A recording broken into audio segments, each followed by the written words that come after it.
Hi everyone, in this short we are going to discuss about Galileo's law of inertia. So what is inertia? Inertia is the property of the body due to which it resists to change its state of rest or uniform motion when external force is applied on it. See, if any body is at rest, that body want to continuous to be at rest, or if any body in uniform motion, that body want to be continuous in uniform motion. If you apply external force, then it will resist to change.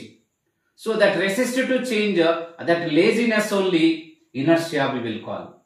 So if any person doing same type of work daily means they don't want change easily, because inertia of doing routine work daily. For example, one student studying daily from early morning from 4 o'clock to 7 o'clock. Suddenly, one day, don't want to study early morning from 4 to 7. Then also, the student will get wake up and mind will think. Why like that? Daily early morning studying, mind thinking is there. That's why inertia of studying. So, that inertia of studying we will call. For example, one student not at all interested to study. If anyone say you study, then they will oppose. They will resist to change.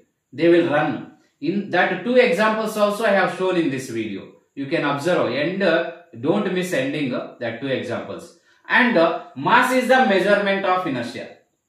See, if mass is more, inertia is more. If you conduct one running race for 40 kg, 80 kg person, if you start, if you tell start the running race, who will start first means 40 kg person will start first. Because mass is less, inertia is less. That 80 kg person with difficult start, after running some time, if you say suddenly stop, that 40 kg person only will stop, because mass is less, inertia is less. 80 kg person starting difficult, stopping also difficult. Okay, and please all of you subscribe the channel. Thank you to all. See in this video one girl studying daily early morning because of inertia of studying daily morning.